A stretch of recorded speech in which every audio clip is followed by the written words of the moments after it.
Hello, welcome to FEITIAN's technical webinar. I'm your host, Enrique Tang. Welcome, I'm pretty excited to be here. Today, we're going to cover the OTP ins and outs of OTP authenticators. So very quickly going over the agenda items. Oh, actually, let's go over the ground rule first. Thank you for being here, and we will, throughout the session, feel free to note down your questions on the chat or reserve it until the end of the session. If we have some time left, we will address them at the end of the session or follow up through email. So quickly going over the agenda, we will present a quick introduction to our company and talk through the importance of the MFA, as well as talk about OAuth, HOTP, and TOTP standards. And then we will get into the portfolio of FEITIAN's OTP token products, and then we'll get into some technical demos showcasing OTP tokens against various IDPs. And then we will demo 3 different ways to program OTP tokens, as well as see how you can manage C files in various C file formats. And lastly, if we still have some time left, we'll go through a Q&A. So who are we? FEITIAN Technology actually has been around for more than 20 years. We are a global leading providers in cybersecurity products with offices located in US, Asia, and Europe, with more than 1,000 employees and more than half of that are R&Ds, with more than 1,600 of patents. We pride ourselves as our core, our strength as innovators and our flexible manufacturing capabilities. So we're very happy, and we have been partnered with a lot of different businesses, including big tech, financial institutes, educations, and government agencies. And we'll be happy to partner with you.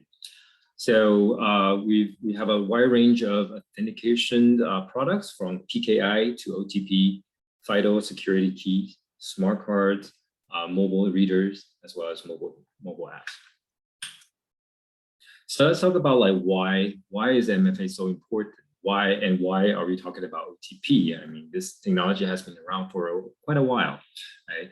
So so on the point of MFA, the multi-factor authentication, the more apt question should be why not, right? With so many recent hacks and ransomware attacks on news, occupying the news headlines every day, almost every day, with things like SolarWinds, supply chain attacks, and T-Mobile's that recently also leaked more than 50 million of user data. So it come to the point to ask ourselves, right?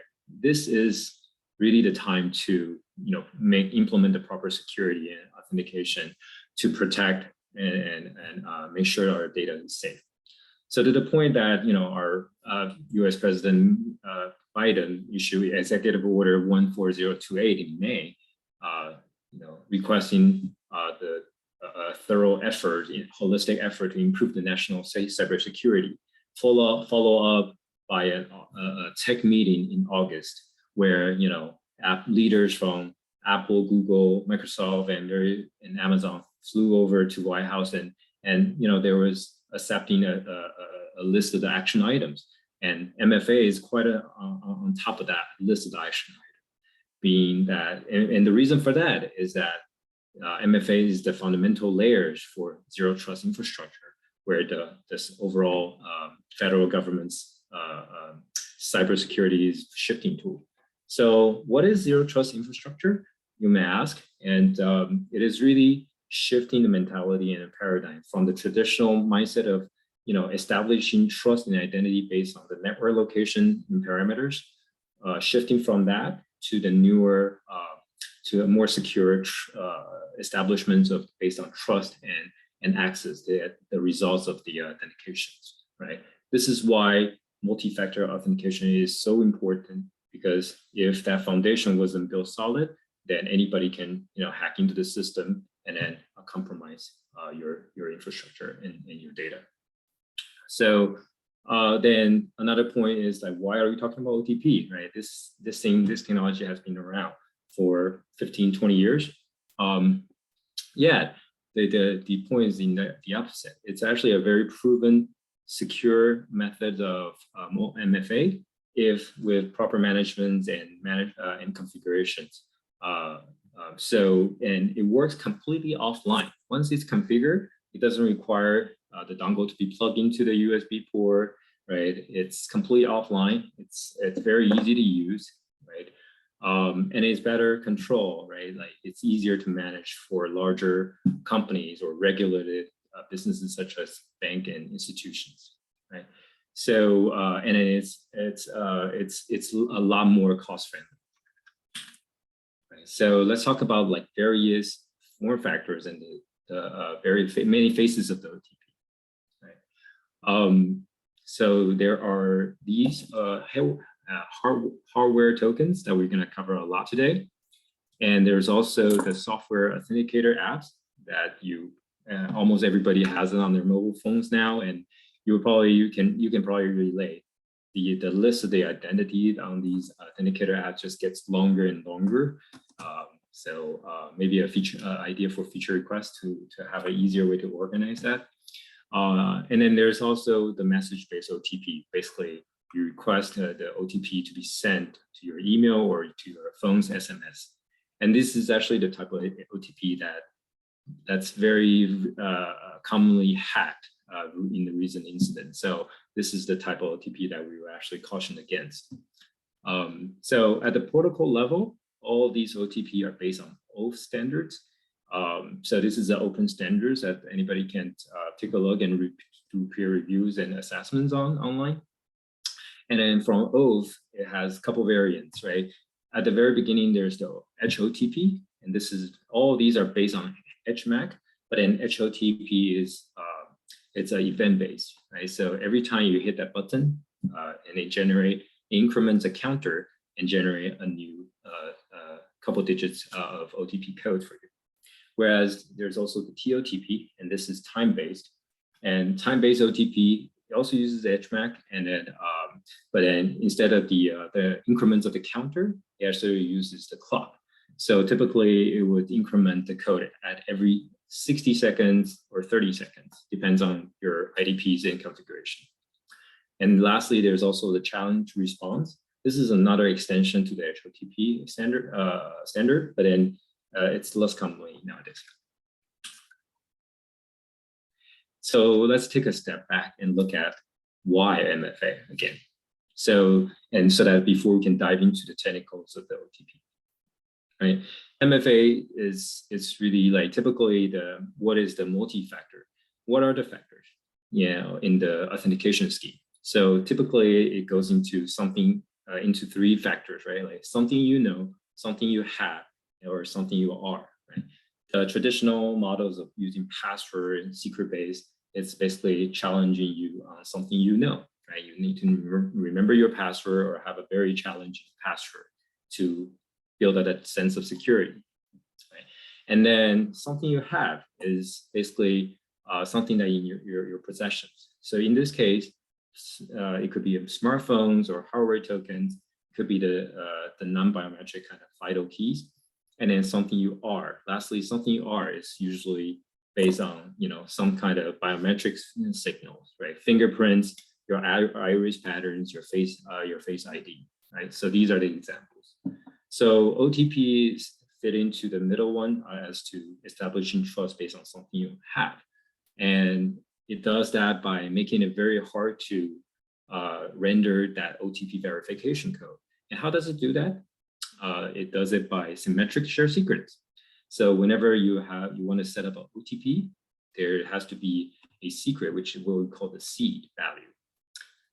And then, so what it does is that especially once you enroll, now the server and your token both know the secret, right? So at the time of authentication, you will take that secret, calculate it, and then adding with the variable. So in the OTP example, TOTP example, you'll be the time increments, and then in the HOTP, you'll be the counter, right? So you take these two and hash it go through a cryptographic function to calculate that OTP code. So on the token side, it also does the same. So that's why it asks you to verify by entering those codes. And then once you enter the code and it matches what server has, then you establish the trust in your identity. So that's the dry stuff for how OTP works. But in practice, let's get into the portfolio. We have actually a lot of different portfolio for FEITIAN. We have the traditional super easy to use single button OTP. So every time you press this, it generates, it renders the code based on your configuration. One of the variants is the NFC capable one. So this one allows you to program them using the mobile app through NFC, and that's very versatile. And then there's also the OTP cards, and it comes in 2 sizes. So these are the 2. So so they have a tiny little button here where you press it, you render the same code. You render the code just like the OTP token. And these are very easy to carry as they fit into your wallet nicely. And then this one is more like a library card size. And also we have the e-signature OTP. So it has a lot of different functions, but then for the topic of today's discussion, I think it's worthy to call out that it could be used as a PIN protected TOTP token. So basically, we have the TOTP token, but then, the code itself isn't protected.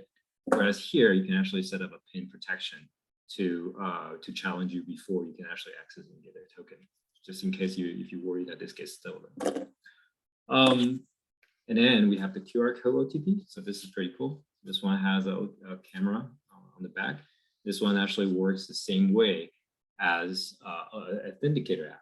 So basically, it captured the QR code and which transferred the secret, and they established that the enrollment of the device. So that so instead of carrying a mobile apps with the apps installed, if your organization disallow any kind of personal device or apps installed, then this could be a valid alternative. Lastly, there's the FIDO key. So our FEITIAN's FIDO key is all very capable. Most of it, actually, not all of them, but then most of it has OTP feature built in, with some of them have actually 2 slots, where short press means slot 1, and then long press means slot 2 to trigger different the OTP codes. And we're getting to that too in today's demo. So next we're getting to demo time. So let's see.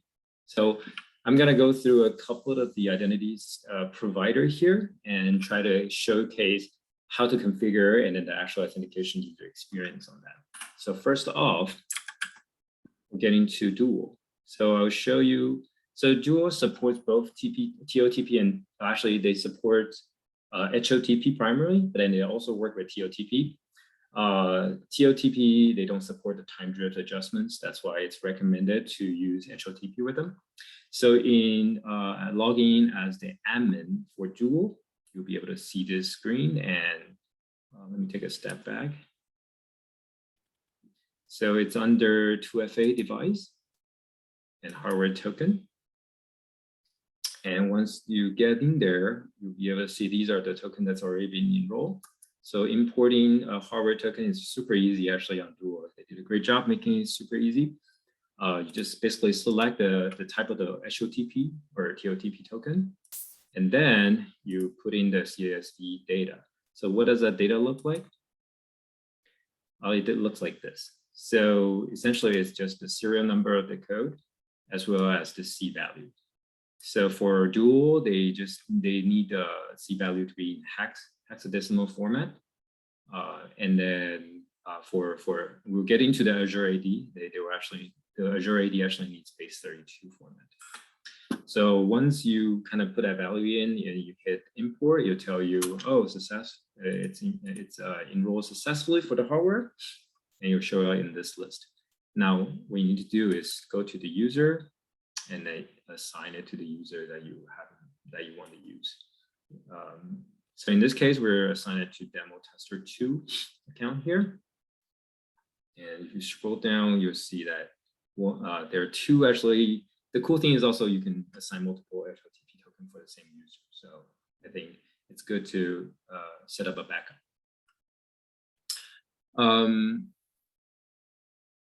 Okay, so now looking into how it works. Give me 1 second. Zoom has this annoying thing that's not going away. Okay, all right, so looking at how it works. So I have here that I actually set up dual protection for this account in Azure AD. So what I'm gonna do is to log in as that account. I'm probably still logged in, so I need to log out first.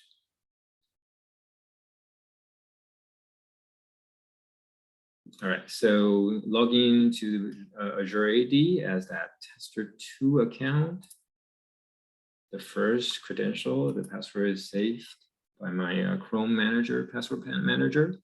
And then now it's asking me for the one-time code, which I set up this. This is the one that I enrolled in. There we go, that's it. So that's for the C100 token. And then next, it's more exciting actually. We're gonna showcase how to log into using this the FIDO built-in OTP. So I'm gonna showcase here. I'm gonna log out again, and then I'll get into how. So I want to show you how we can program these. And let's see, slot 1. So I program these by this program called FEITIAN Personalization. So this program is the one that you can program your FIDO keys and utilize the OTP token. So when I plugged it in, you see that there are 2 slots, and the first slot is configured for HOTP. I'm jumping ahead a little bit, by the way. I'm doing the programming. So what you need to do is basically select the path where you want to store your C file, which is important because that has the C value as well as the serial number to be uploaded onto the dual. And then you want to make sure you select the proper OTP method. Here we want to use HOTP. And then 6 digits, SHA-1 as the hash function, and then do start, right? Once it goes through this sequence, he'll tell you, okay, to unplug and replug the key before you can burn the seed in and then also produce the C file.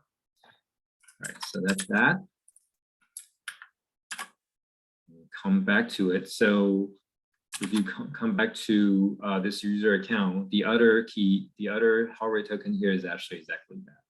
So, so how I want to work here is that, so slot 1 is now configured. And slot 1, how to trigger the code for slot 1 for this FIDO key is by short tapping. Quickly contact the key itself. So let me show you how. Unfortunately, I don't have a second camera today to do that, so I'm just gonna show you on the user interface side. So the same experience as you enter the password. Now it's asking you, that's routing you through Dual, and then Dual prompt you for the OTP. So I just plugged it in, and I quickly tap, and then it'll generate a code. And then that verifies and authenticates you. Okay, so that's that. And then now I'm gonna showcase how to work the most common use case, which is the C200. And this, I'll showcase the programming of this later, but then it's super easy. On the programming side, you log in as the admin into your Azure AD. And then you go into, oh, it's not ready yet. So we go into security, MFA, and then OAuth tokens. So again, this may require you to be on a certain tiers of Microsoft license to have the option. So, and so for this one is the C200 line.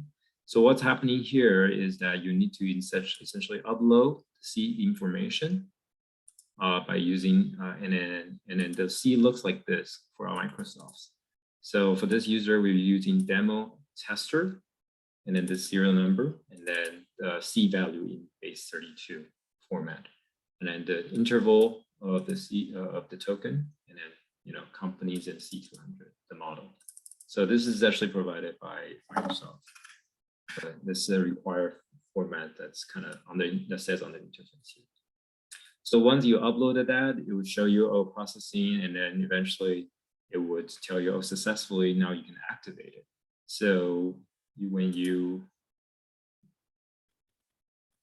sorry for the disruption.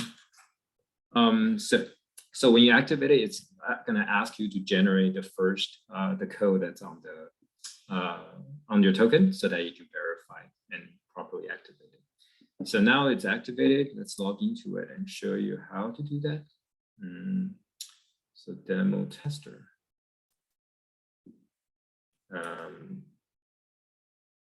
Right, so it's asking for the code, and I just type in. Whoa, okay. Actually, I think I just missed the time. Oh, okay, it worked. Cool. So that's it. That's it for the TOTP token. Super easy to use. Next up is the C200 NFC. So this is the one that you get to program using your mobile apps. So we're going to try with Google's account. So here, going into the security of Google account, you'll see the two-step verification.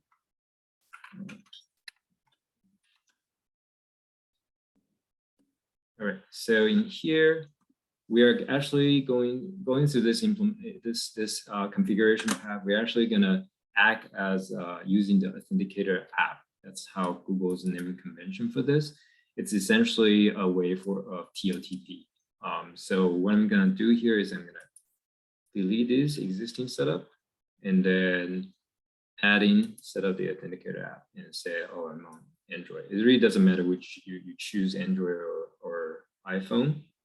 So on the phone here, on my phone here, again, I apologize, I don't have a second camera. I am launching the Authenticator app. So this is FEITIAN's Authenticator. And I'm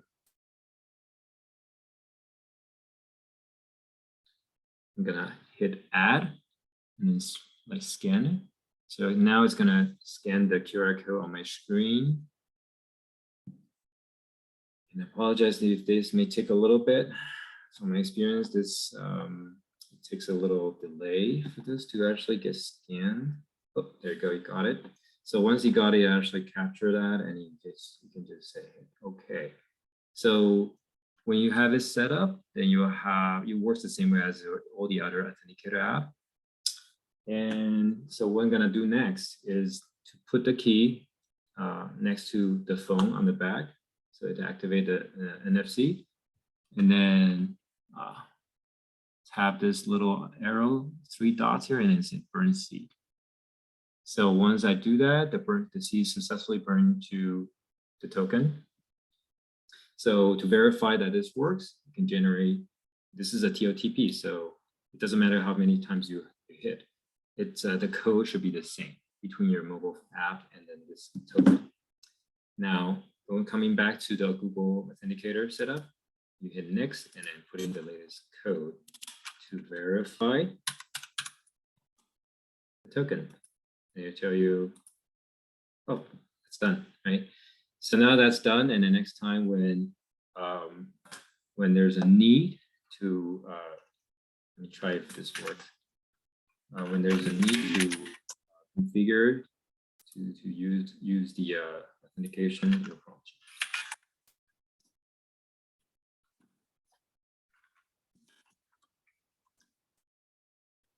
All right, so now it's gonna prompt me. Well, I also have the phone, so let me try the other way. And now I'm gonna say get the verification code from the Authenticator app, which is this dongle here. And then I just press it and enter the codes on there. I think I better turn.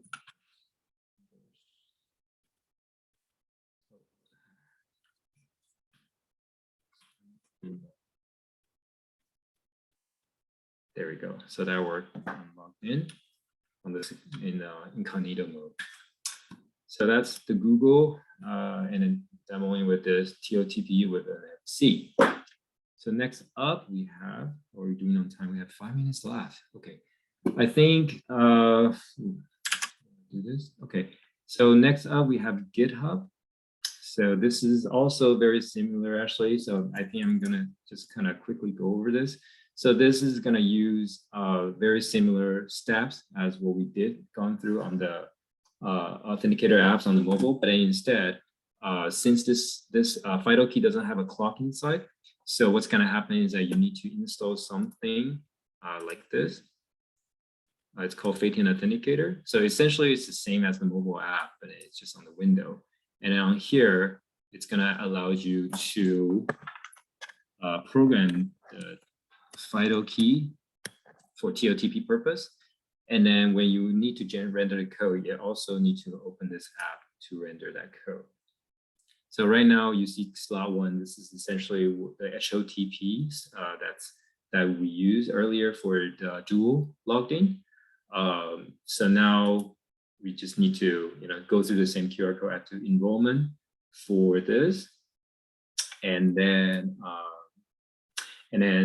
on the other screen, you will have security set up here on your service provider, and then also where you also enable the you also show the QR code.